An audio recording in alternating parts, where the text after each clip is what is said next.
Harapan tinggi setelah pembelian sejumlah pemain mampu dijawab Xavi dengan kemenangan. Lalu taktik apa yang digunakan Simeone kali ini? Dan bagaimana cara Xavi menaklukkannya? Bila kamu ingin tahu jawabannya, tonton terus video ini. Xavi tetap gunakan formasi andalan 4-3-3. Dani Alves kembali lebih dipilih Xavi dibandingkan Sergio Des. Di tengah trio Busquets, Frenkie de Jong, dan Pedri tetap dipertahankan. Sementara di depan pemain baru Adama Traore dimainkan di sayap kanan.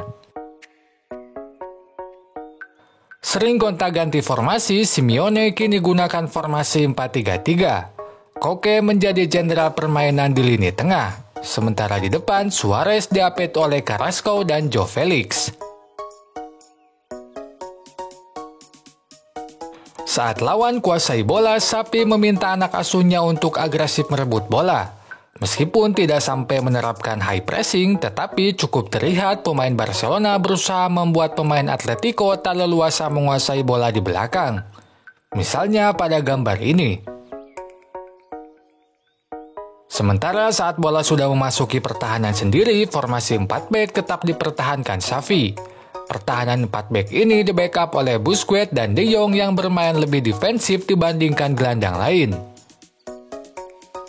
Hadapi taktik tersebut, Simeone terlihat ingin mengeksploitasi sisi kanan Barcelona yang diisi oleh Dani Alves. Ada dua alasan mengapa sisi tersebut yang dipilih. Pertama, karena sudah tidak mudanya lagi Alves. Kedua, pergerakan Alves yang selalu keluar dari posisinya. Detail pergerakan Alves ini akan dibahas nanti. Untuk itu, Thomas Lemar yang alaminya berposisi di sayap kiri dipasang di gelandang tengah kiri. Itu dilakukan agar terdapat dua pemain sayap yang mengeksploitasi sisi kanan Barcelona, yaitu Joao Felix dan Thomas Lemar. Sayangnya, pilihan taktik ini tak optimal karena bola banyak terhenti di gelandang-gelandang Barcelona. Saat bertahan, Simeone meminta anak asuhnya untuk tidak agresif merebut bola. Secara penuh, Simeone menerapkan low pressing dan garis pertahanan dalam.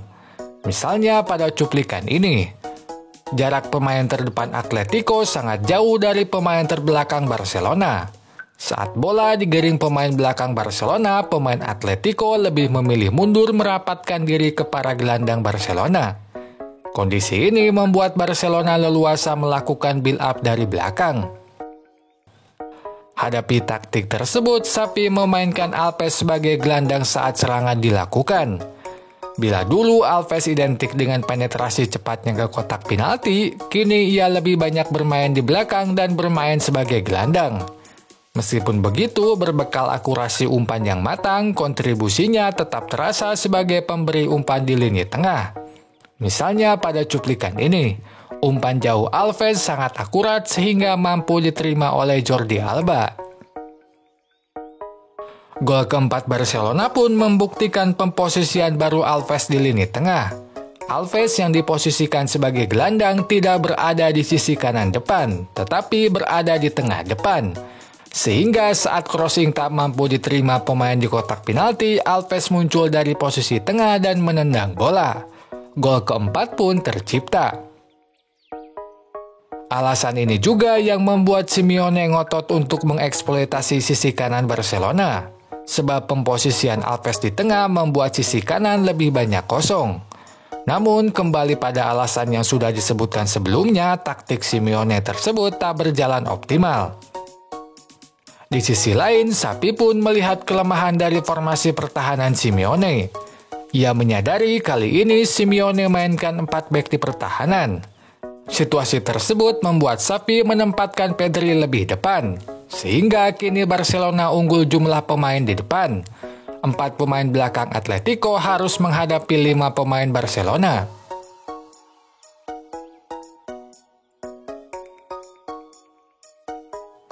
Maka serangan pun banyak dilakukan Barcelona lewat sisi lapangan, utamanya sisi kiri atau kidal.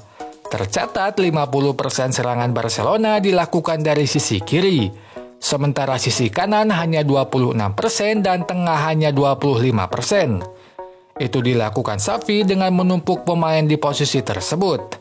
Lihatlah rata-rata posisi De Jong, Alba, dan Gavi dan Ferran Torres berikut. Mereka dominan ada di kiri karena area tersebutlah yang dikonsentrasikan Xavi sebagai titik serangan. Misalnya pada cuplikan ini, terdapat 5 pemain Barcelona di sisi kiri. Jarak antara mereka pun sangatlah dekat karena di sisi kiri ini permainan umpan-umpan pendek cepat diterapkan Xavi. Sementara untuk sisi kanan, Xavi andalkan cara pragmatis dengan melakukan umpan-umpan jauh. Maka switch ball atau memindahkan bola dari satu sisi ke sisi lain banyak dilakukan ke sisi kanan. Barcelona melakukan 9 kali switch ball sepanjang babak pertama, dan 7 diantaranya dari kiri ke kanan. Itu berarti serangan tetap diawali di kiri, tetapi pengalihannya ke kanan dilakukan dengan umpan jauh.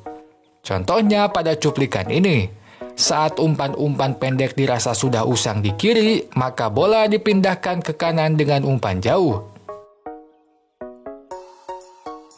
Eksploitasi sisi lapangan ini cukup manjur bagi Xavi, sebab 3 dari 4 gol yang terjadi berawal dari sisi lapangan lewat crossing. Hal ini pun sebenarnya sudah disadari oleh Simeone, maka di awal babak kedua ia mengganti formasi ke 5 bek untuk mengimbangi permainan melebar Barcelona. Hanya saja gol cepat di awal babak kedua membuat semua rencana Simeone jadi berantakan. Oke sobat semua, dapat disimpulkan pilihan Simeone yang kali ini gunakan 4 bek dimanfaatkan Xavi dengan baik. Xavi menempatkan lebih banyak pemain di depan sehingga permainan melebar di sisi lapangan bisa dilakukan. Hasilnya 3 dari 4 gol Barcelona berawal dari sisi lapangan. Oh iya, sebelum pamit jangan lupa untuk subscribe dan nyalakan loncengnya agar kamu terupdate video-video terbaru dari channel ini. Sampai jumpa lagi. Goodbye.